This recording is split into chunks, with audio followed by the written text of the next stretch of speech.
turondere guhimbara Imana.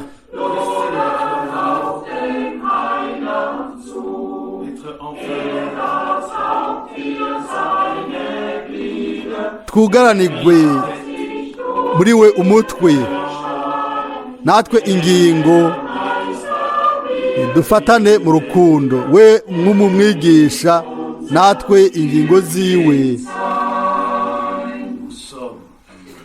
Nuwacu natwe turabiwe. Nimuze nimuze bana ubuntu, dusubire kugira isezerano ryacu risha mu mutima wacu kubwo umucunguzi umuhizi wacu. Nimba umugozi wanyu w'urukundo wobura inkomezi, dutabaze gushikaho Mwami Yesu aziduha kubw'urukundo.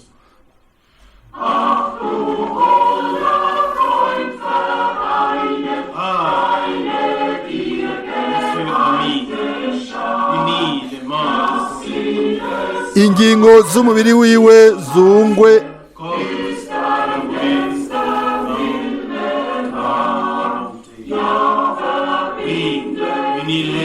ego uzifatanye mukuri,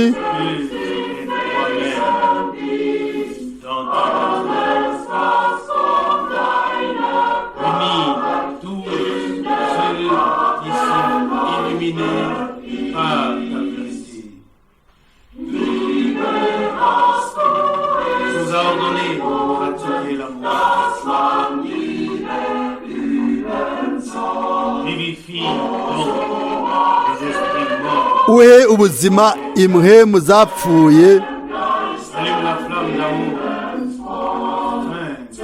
tugume mu rukundo kugira ngo umwe wese ashobore kuronka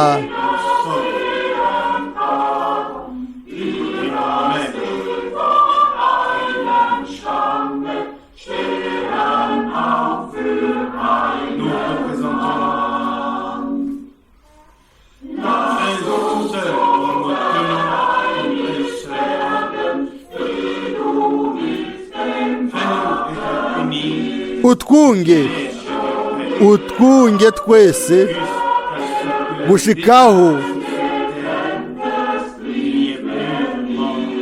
hatokiba urugingo rutari ku mubiri.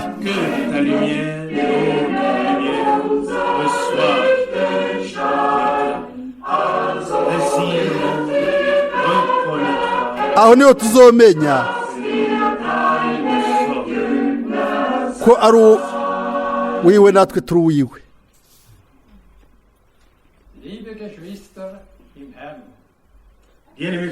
Bakundwa bene data n'abashiki banje mu Mwami, kubwo kwihweza uno munsi ijambo ry'Imana i Zürich, turaramutsa abantu bose baje n'abandi bose bariko barakurikira mu isi yose mu izina ry'igiciro ry'Umwami wacu Yesu Kristo. N'amahirwe akomeye cyane, n'ubuntu bunini cyane gushobora kumva ijambo ry'Imana ritavanze mu kanwa k'uwatumwe hano mu nzu y'Zürich. Guharaheze imyaka 50 ivyo biba. Iminsi yose turanezerwa kumva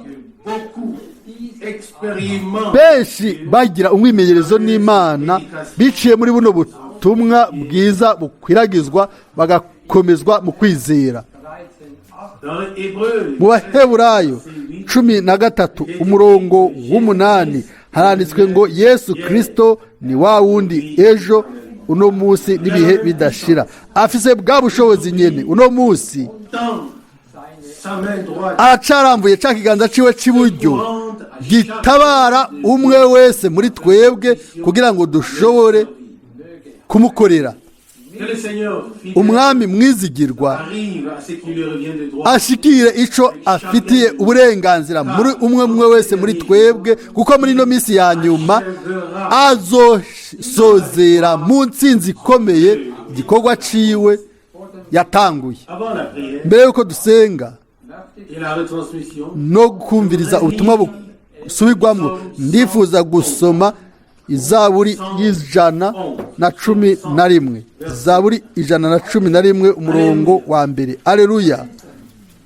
je veux louer nzoshimisha uhoraho umutima wanje wose parmi les hommes droits mu ikoraniro ry'abatunganye no mu ishengero ryabo. Umurongo wa les kabiri. œuvres du Seigneur Ibikorwa by'uhoraho birahambaye, recherchées par tous biseswa n'abo les aiment. n'abo bihimbara bose. Umurongo wa gatatu. Son œuvre Igikorwa ciwe n'est que splendeur et magnificence n'icubahiro n'ubwiza, subsiste à jamais. ukugoroka kwiwe kwamaho ibihe bidashira.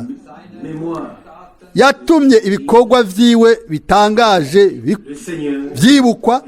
Uhoraho ni umunyabuntu yuzuye imbabazi. verset 7. Murongo wa gatanu.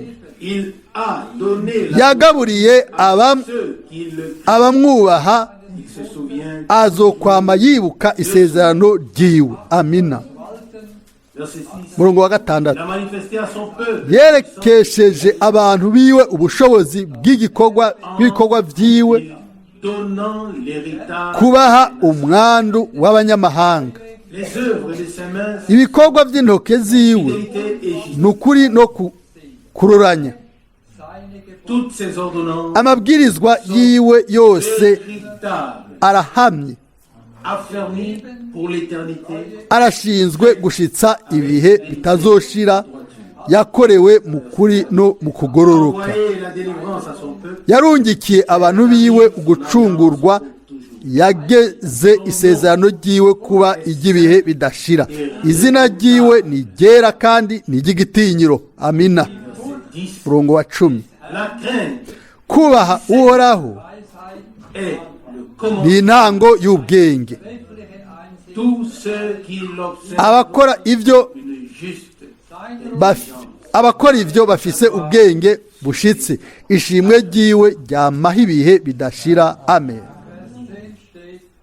au verset 10. Ku murongo wa 10 haranditswe, La crainte kubaha uhoraho est le ni commandement de la sainteté. itanguriro ry'ubwenge.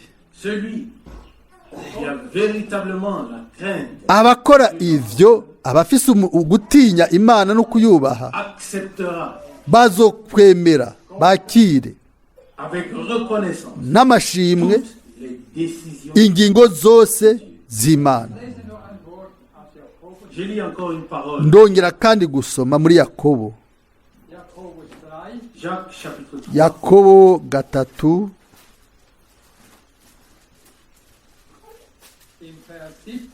Au verset, ku murongo wa 17 na 18.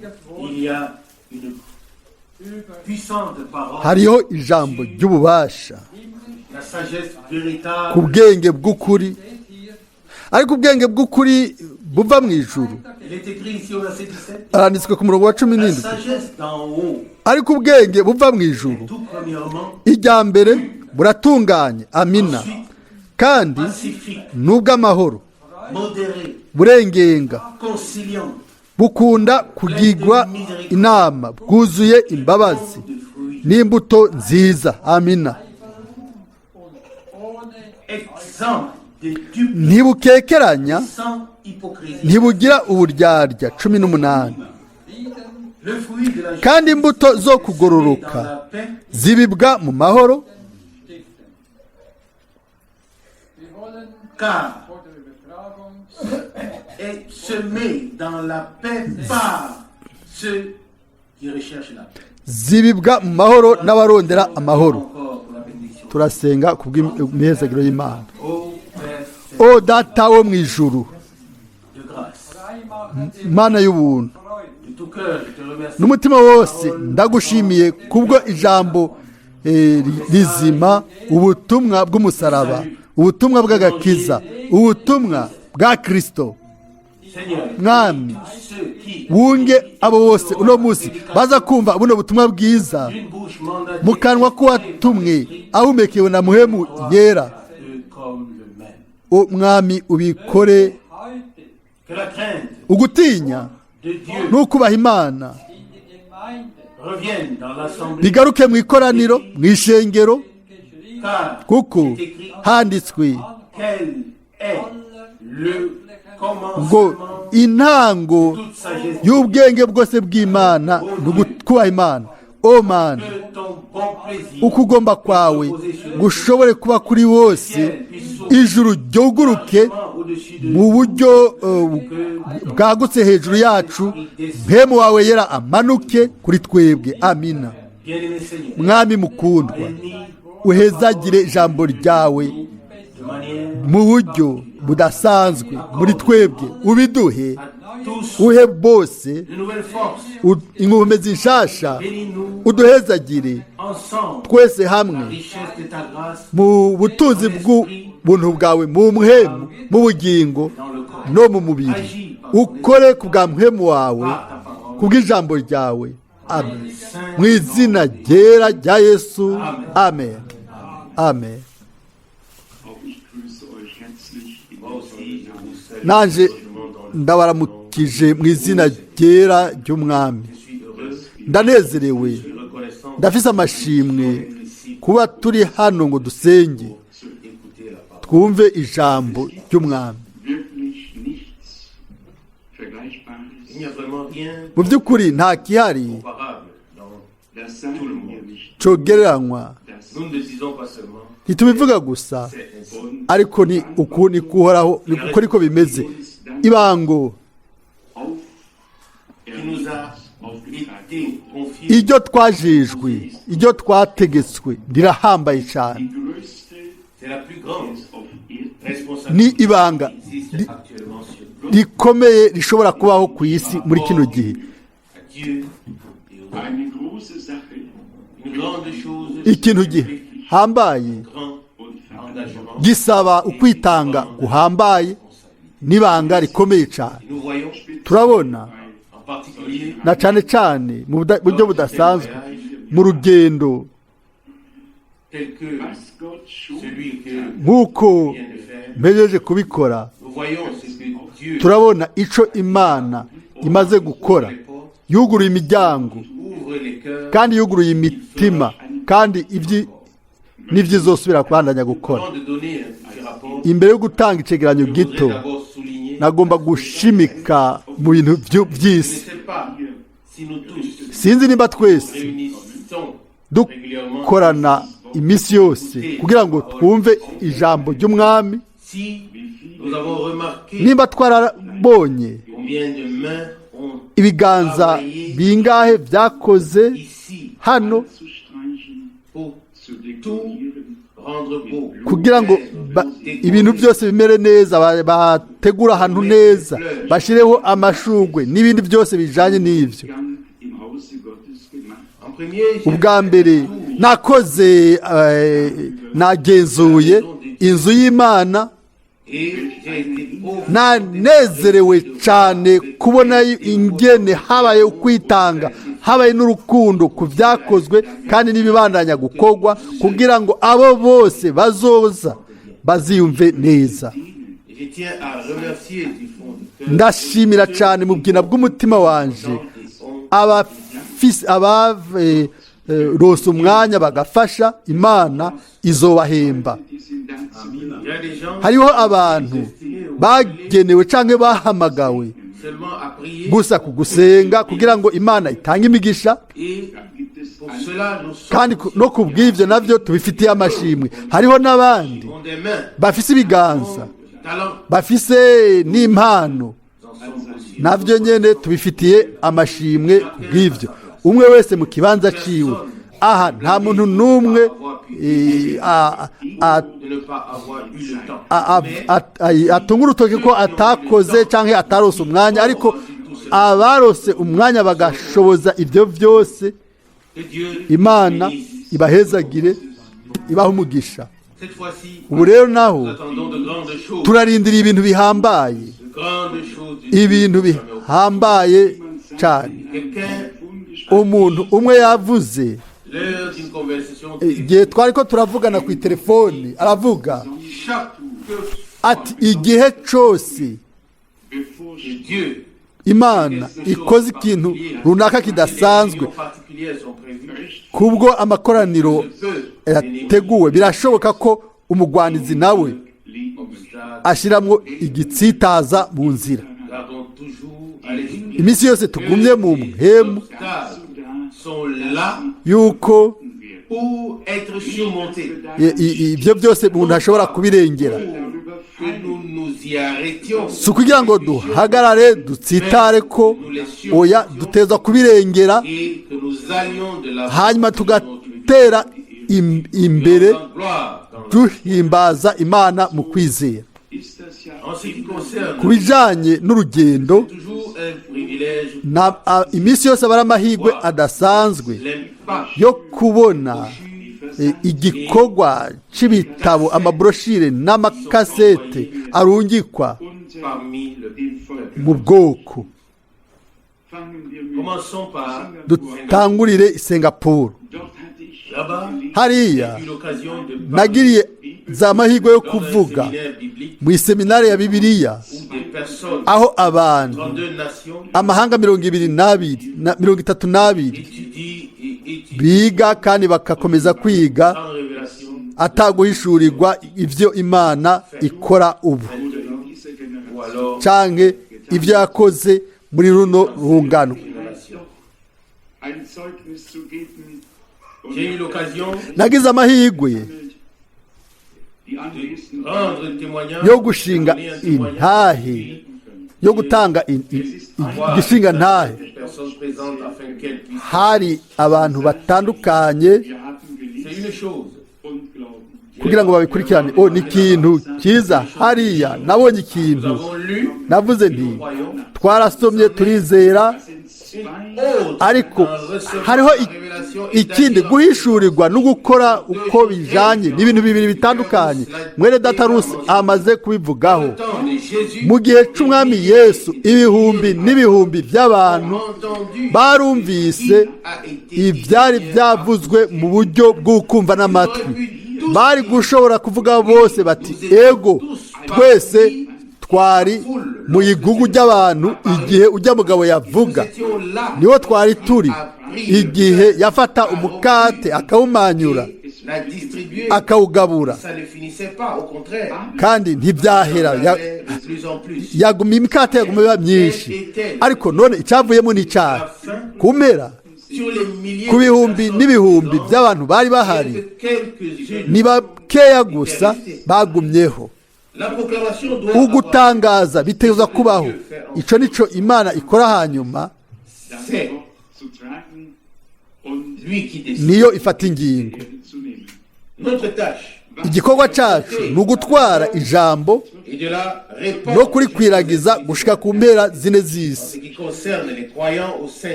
Ku bijanye n'abizera mu butumwa, hariho amerekezo atandukanye kandi harimo n'ibibazo ahantu hose. Ariko ndashobora gushinga intaye ikintu yuko Imana itanga ubuntu,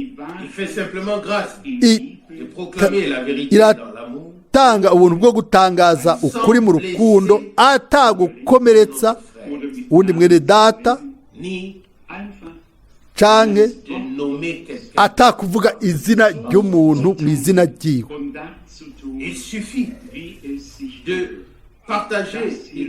Birakwiye gusa gusangiza no kugabura ijambo ry'Imana nk'uko bitegerezwa. Ivyo rero birengeye ukunegura kose, kuko atanumwe kofasha. Uko rero Imana niko ibandanya kutugirira ubuntu. Ijakarta twagize amakoraniro meza cyane. Hari abapantekote nk' 1,300, ariko tuvuge gute, umugore yarahagaze ahavugirwa ubutumwa arongora indirimbo. Ibintu bimwe bimwe biracari bitameze neza kuraba, ariko ntidukoresha ingufu z'umubiri, ariko turihangana. Nimba umuntu asomye ubutumwa bwiza bwa Mwene Data ntatahure ibintu, hama mpwemu w'Imana ntabimuhishurire, aho rero twoca tuzana ibihari impari mu gikorane rero hariyo umugore yasobanura yari yarasomye ubutumwa bwiza bwa Mwene Data Branham arambaza nimba nanje ubwanje nari nemera yuko umugore atohagarara imbere y'abantu. Nta Mwene Data n'umwe yari ahari yatawe icongereza ngo abisobanure. Ndibuka igihe Mwene Data Branham yari muri Krefeld yari afise umugore niwe yamusobanura kuko nta muntu n'umwe yatahura urwo rurimi. Umuferandeze yari yabaye imyaka myinshi muri Leta Zunze Amerika. Hari hakenewe umusobanuzi mwiza, atari umuntu yategeza kuja kurondeza amajambo ngo asabe ngo bazisobanuro. Aho rero byari bigoye cyane igihe yaca mbaza neza ati none nawe ufise ubushizi bw'amwe yuko umugore atakibanza afise havugirwa ubutumwa. Aho rero birakwiye kwerekana ibara ryawe, birakwiye kugira n'ubwenge no kuvuga Bibiliya udakekera. Umugore ntategezwa kwigisha ngo sinemera ko umugore yigisha canke aganza umugabo.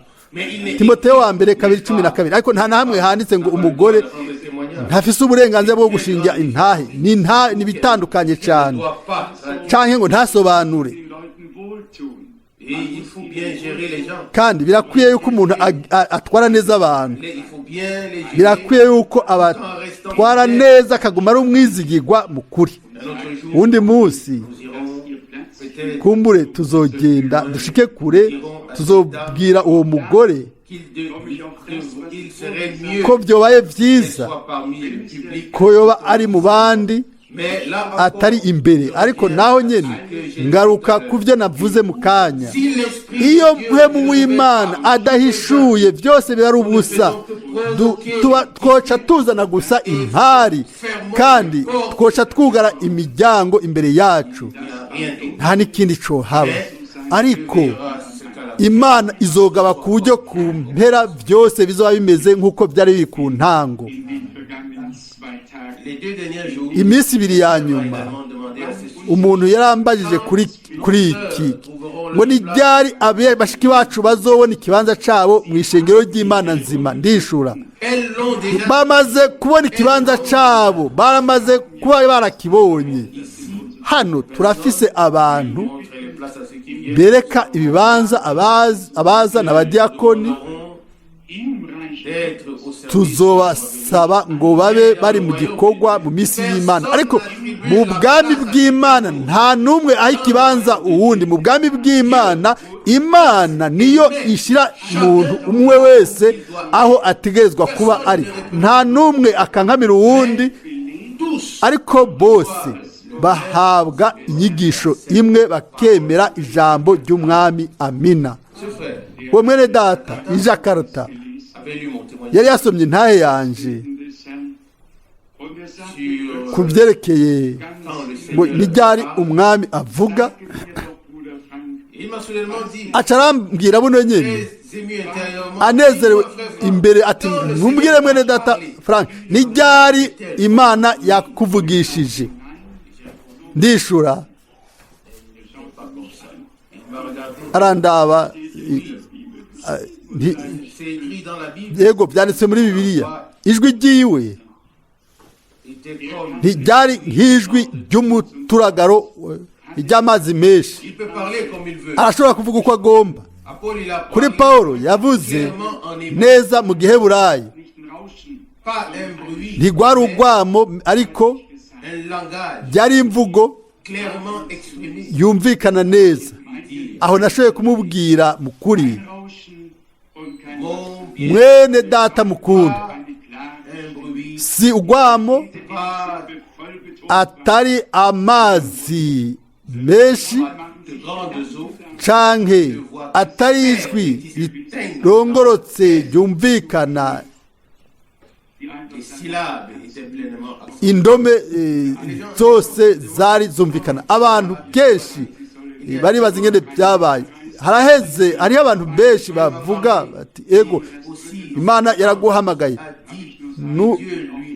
nujya yavuze ati imana yavuze ngo gende mu bihugu bitatu umaze kumenya bibiri tuvuge gute kuri ibyo byose hariho abantu kumbure kubera batazi byinshi yego birashoboka nk'uko hariho abantu ku isi bafise ibyiyumviro bidashobora kugenzurwa nuko hariho n'abantu mu bizeye abantu badashobora gutandukanya iby'Imana n'ibivuye ku bantu hariho kandi n'uburyo butandukanye rimwe na rimwe ijwi ritumbereye ku bwa muhemu mu mutima cyangwa mu bugingo cyangwa indoto cyangwa ukwerekwa umwami ashobora kwihishura ashobora kuvuga uko agomba n'igihe agomba mu ncamake byose uko biri ijambo ry'Imana risohoza ico ryatumwe gukora mu bibanza byose no mu bihugu byose ego akaga ni kanini Mwene Data Alfred Borg ari hano twebwe abahangayishijwe no gusohora ibitabo no kwishura ibintu byose ibyo bikenewe hari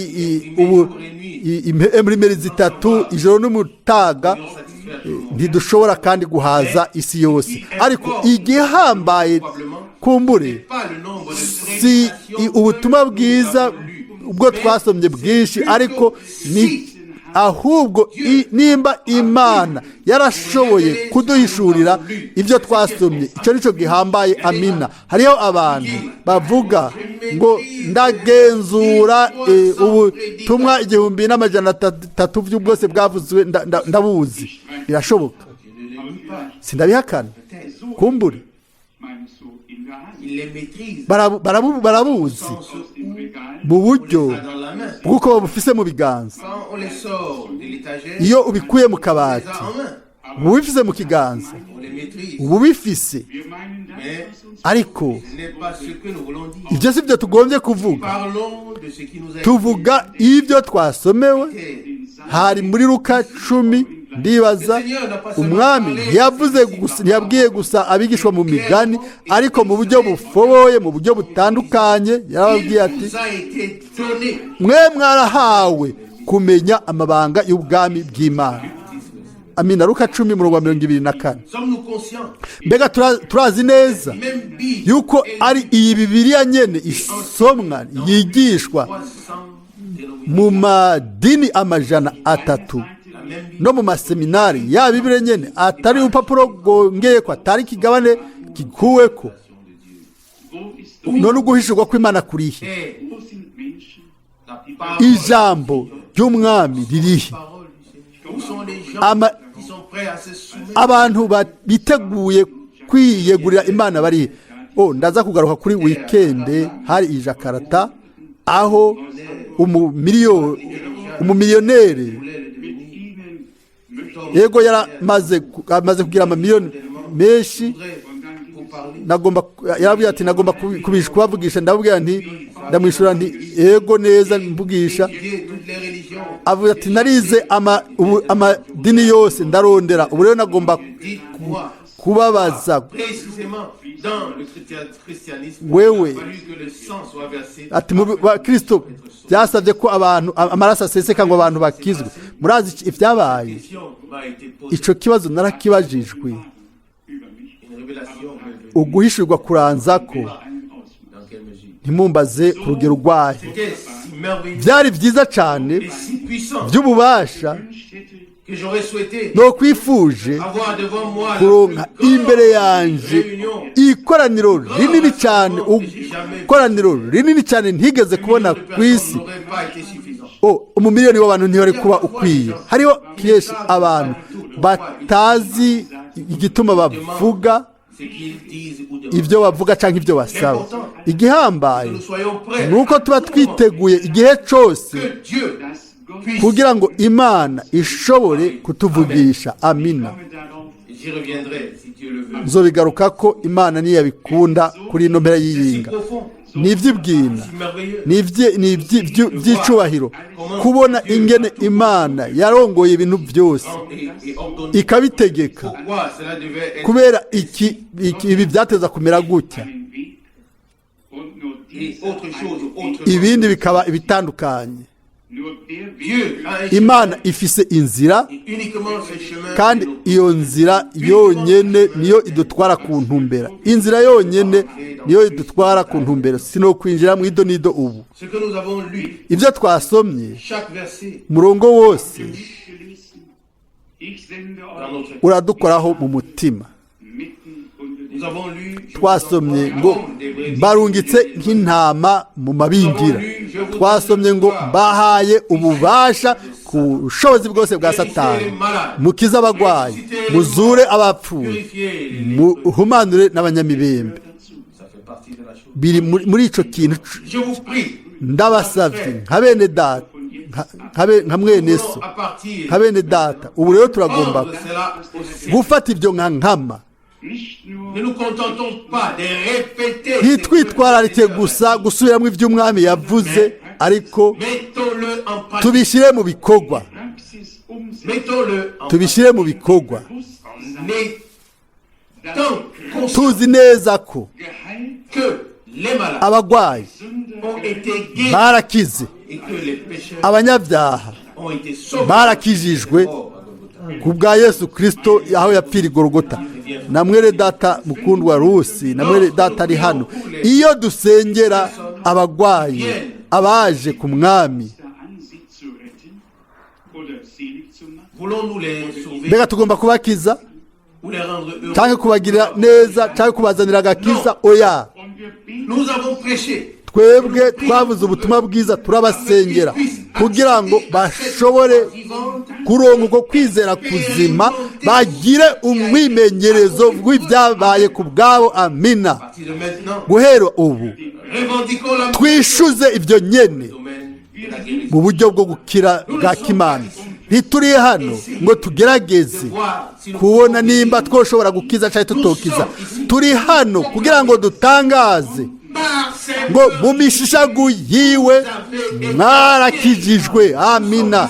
Turi hano kugira ngo tubone igikorwa cyasohojwe gikoreka atankomezi zacu mu kumvira umwami yaduhaye ijambo ryiwe. Amina.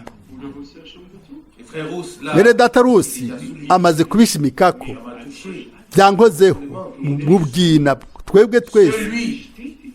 Uwo umwami atumye aramwemeza, na cyane n'ijambo. Umuntu atokwemezwa cyangwa yo kwemezwa, icyangombwa nuko ijambo ryemezwa, sivyo? Kubera iki noba nkeneye unyemeza? Noba mpimbawe no kubona ijambo ry'Imana ryemezwa nk'uko byanditswe ngo mu butumwa bwiza bwa Yohana mu gice cya nyuma, yuko umwami yari kumwe n'abiwe akemeza agashingira nta ijambo. Mbega twese turiteguye kurindira ko ijambo, turindire yuko twitege yuko ijambo atari rivugwa gusa mu butumwa bwiza, ariko risohoze uko. Sinari niteguriye ibyo ubu, ariko biri muri Yohana 20:30. Yesu yakoreye imbere y'abigishwa biwe ibindi bitangaza byinshi bitanditswe muri kino gitabo 31, ariko ibyo bintu byaranditswe kugira ngo mwizere ko Yesu Kristo wasizwe umwana w'Imana, kandi ko mwizera muronka ubuzima mu izina ryiwe. Amina. Ariko nariko ndondera murongo aho handitswe ngo yashinze intahe. Ibyo bitegezwa kuba biri mu mpera y'ubutumwa bwiza bwa Mariko. abavuze ubutumwa bose bazanye umugabane wabo kugira ngo canke kugira ngo urugero rwuzuye turusigarane. Mariko 16 guhera ku murongo wa 14 mu itegeko ry'ukurungika tucize nuno musi riracafise ububasha, nuno musi riracafise ubushobozi, nivyo ijambo ry'Imana rivuga. Hanyuma ku murongo wa 19 Mariko 16 kandi umwami Yesu ahejeje kubibabarira aduzwa mu ijuru avyagira iburyo bw'Imana. Murongo wa 20 abo bavayo bigisha hose umwami Yesu akorana nabo. Amina. Ijambo ryiwe arishingishiriza intahe ibimenyetso birikurikira. Amina.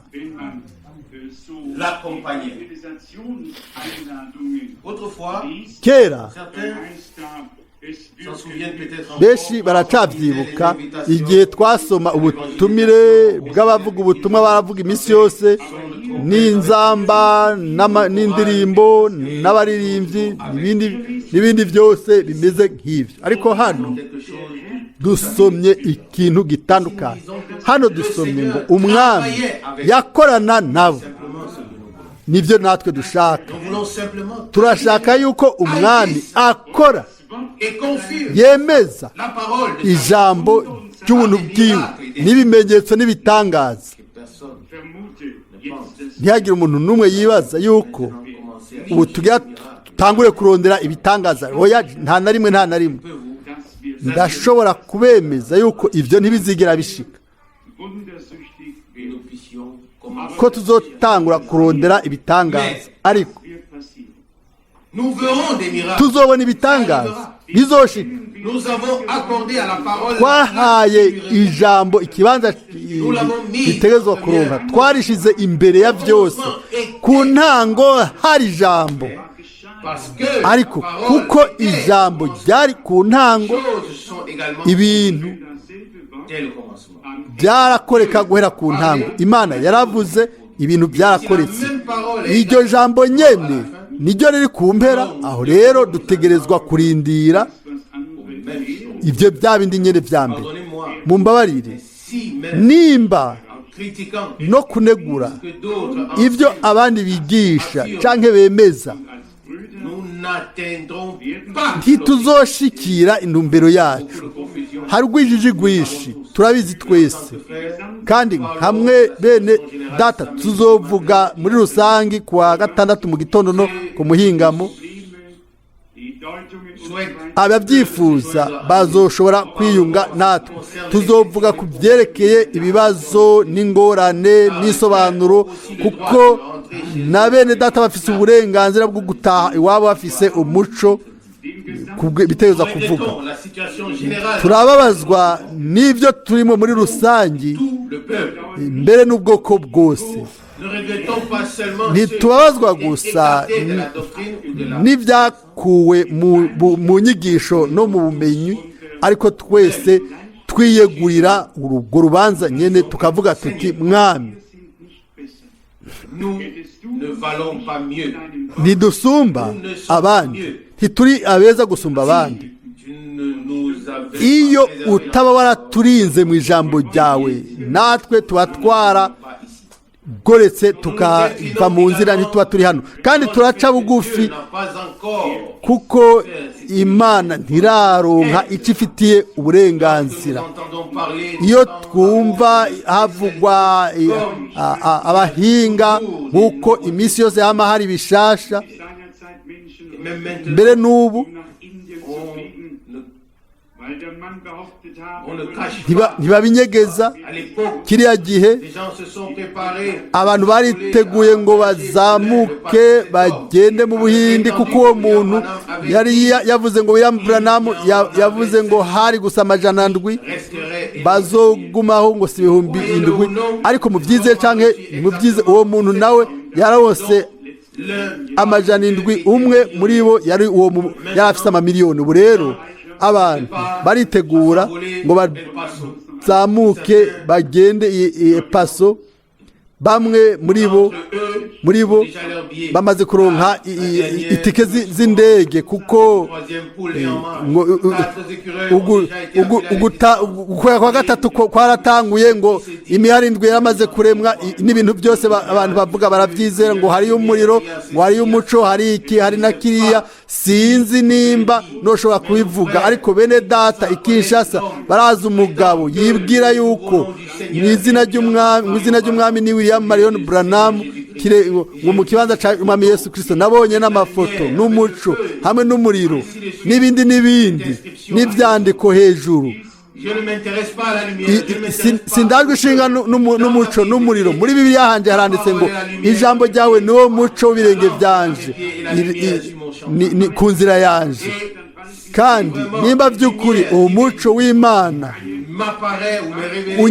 unyeretse ukanyishura nkora gusinca nkora ukwiyamamaza aho rero ntangwa nka Sawuli nkagwa nubamye nkavuga nti mwami ugomba ko nkora iki. umuco w'Imana urafise ico utanga bitandukanye n'ivyo tubona uno munsi kandi nta namwe handitswe mu bukozi bwa Mwene Data Branham ko yategezwa kwiganwa. haranditswe gusa yuko habayeho abigana nk'uko babayeho mu gihe cya Mose ariko ukwiganwa kose si ukw'inkomoko. hari inkomoko kimwe iminsi yose tuzoshimika cyane ngaho kuko umwe wenyene yari afise ico gikorwa yari Mwene Data Branham. Imana umwami yaramurungitse na marayika imubwira ikimenyetso cya Mesiya ko azogihabwa. yaramuhaye uko bizaba bimeze. avuga Mose aravuga ngo uko Mose yarose ibimenyetso bibiri niko nawe uzohabwa ibimenyetso bibiri. kandi yarabwiwe mu buryo butoboye ngo nk'uko umwami yatanze kera agaha Abayuda Abasamariya ikimenyetso cya Mesiya akabahishurira ibyabo aho bava n'ibindi ubwo bukozi buzosubirwamwo ubu nk'ikimenyetso cya nyuma imbere y'impera y'igihe c'ubuntu c'ishengero. ivyo byarasohoje mu buryo bwose. nta namwe handitse yuko ubwo bukozi buzobandanywa nanje canke n'ubundi uwo ari we wese.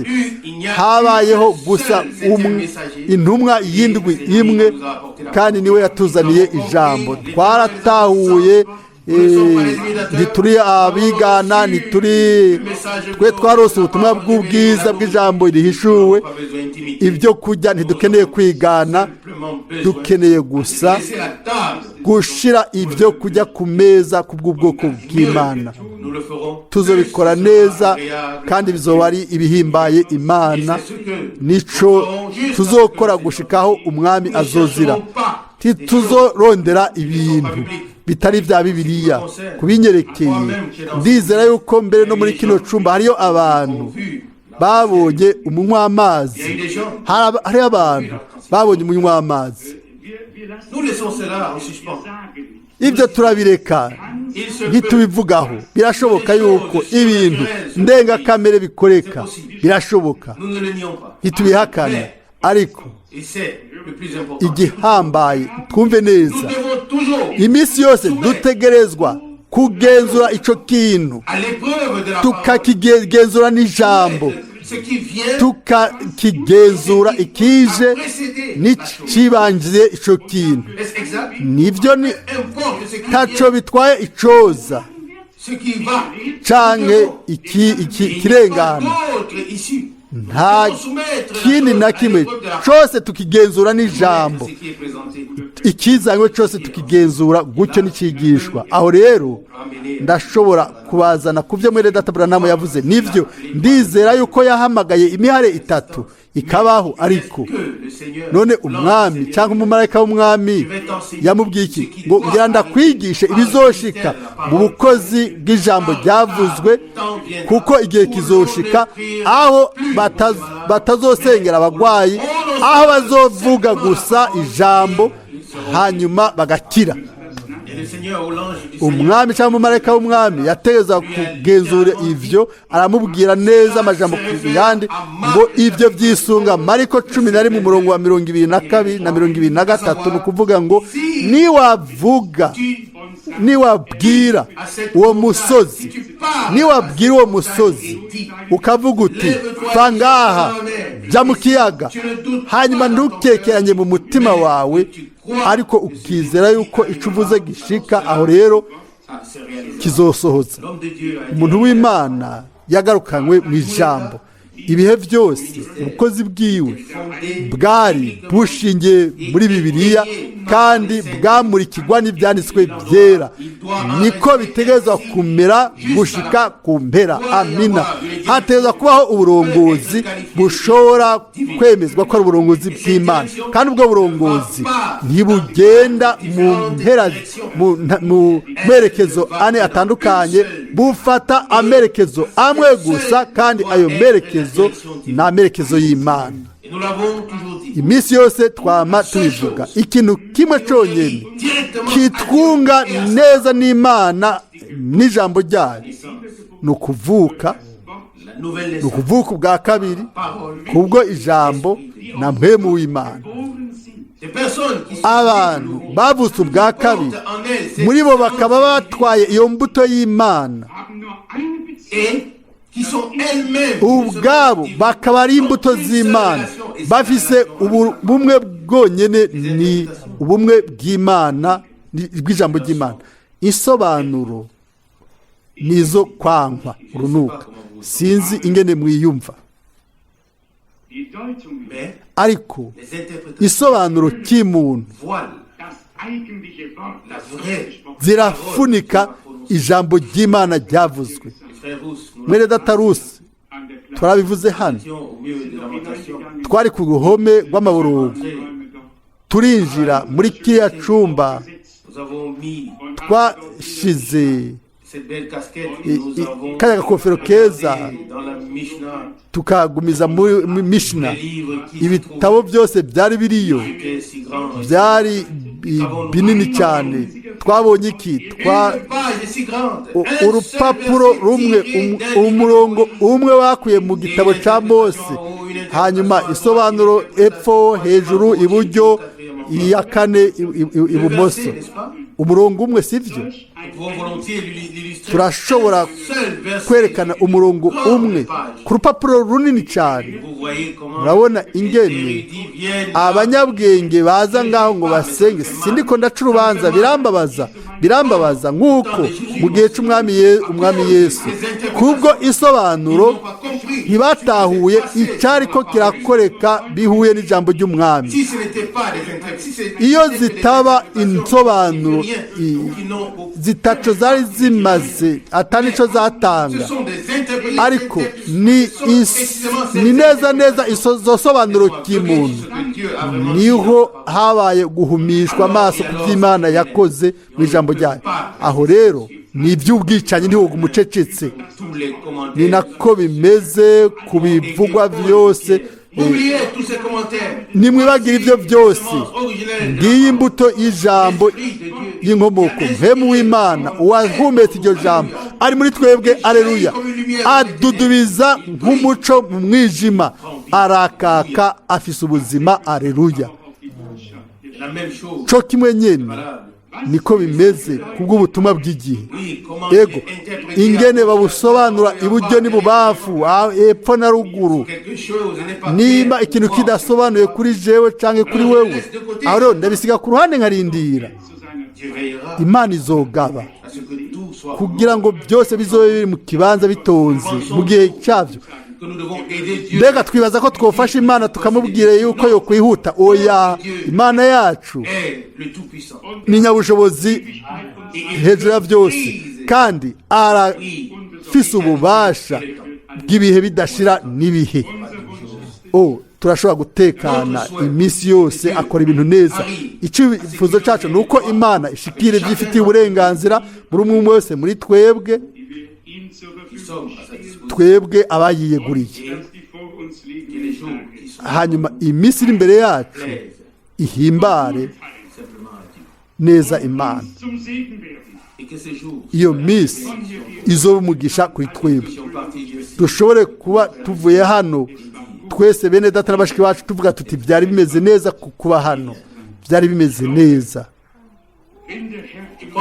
Ndiza yuko igihe umwami aba ari hagati yacu, aho rero biba ari byiza kuba turi hano. Amina. Ndizera yuko twese dufise ku mutima yo kumusaba ngo atugirire ubuntu,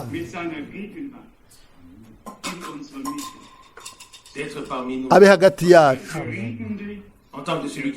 nkawa wenyine avuga kandi agakora, nkawe yihishura uno munsi hagati yacu, ntari kure, ari iruhande y'umwe wese muri twebwe, kandi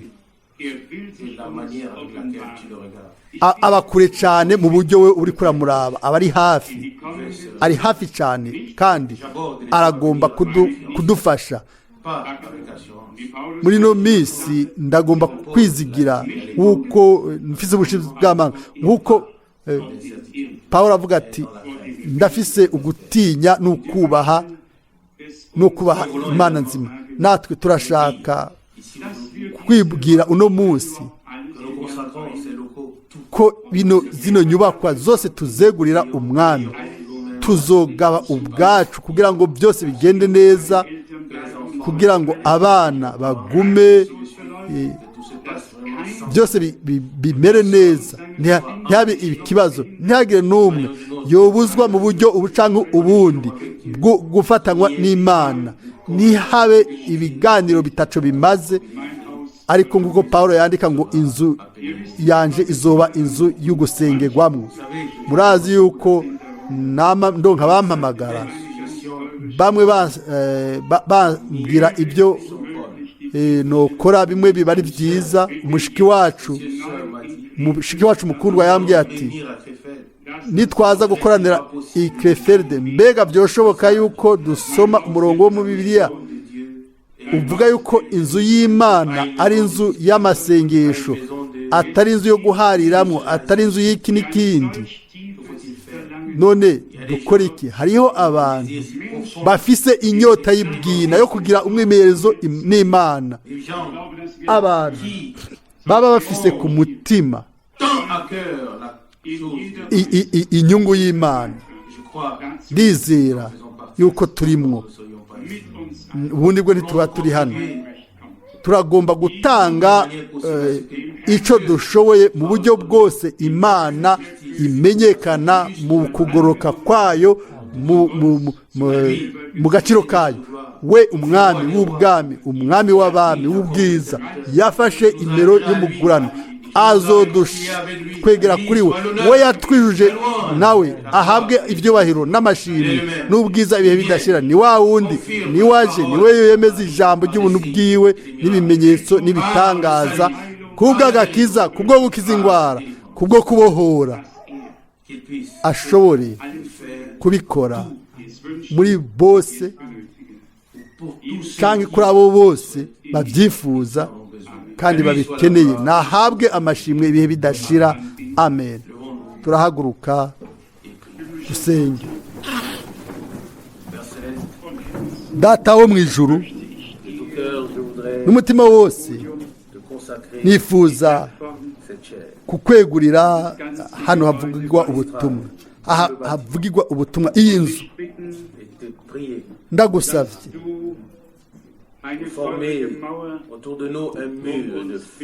ugire udukikize n'uruhome rw'umuriro, ube uhari,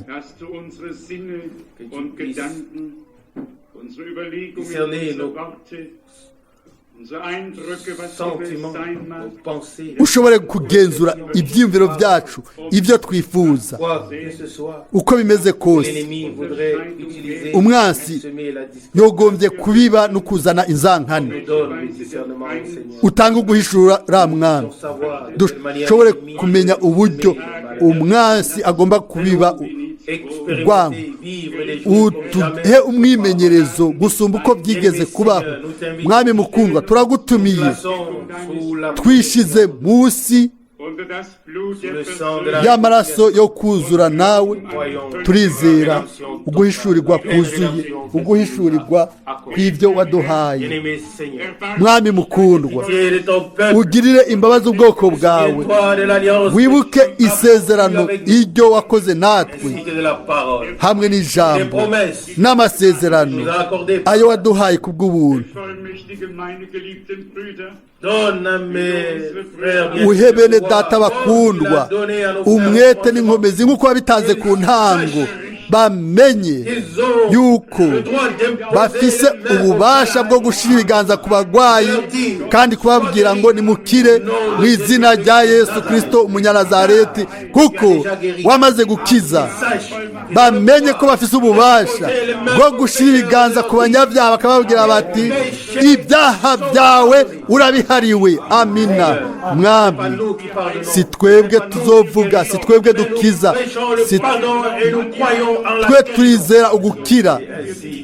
Mwami, turagusabye o Mana, utange ubuntu bwo kuguma tutaborewe, uduhe guhishurirwa n'uburongozi bwa muhemu wawe. Mwami, ugenzure ikoraniro ryose, abamarayika bawe bame bahari. Mwami, tukwiyeguriye twese, ugabe ukebe iminwa n'imitima, ego na cane cane ururimi rwacu, werekane umanuri indimi z'imiriro z'Imana, kugira ngo indimi zacu zihumanurwe kubw'igikorwa cawe. Tange nk'uko Salomo yabisavye, ntihabe ibice, ariko Mwami wugurure amajuru hejuru yacu, utugirire ubuntu mu rukundo. Mu izina ryawe ryera wihishure, uduhezagire, uhezagire bene data bakundwa, uhezagire bashiki bacu bakundwa, uhezagire abo bose bazokwiyongera. Ube kumwe natwe mu buryo budasanzwe, mu izina ryera rya Yesu. Aleluya. Amen. The stars are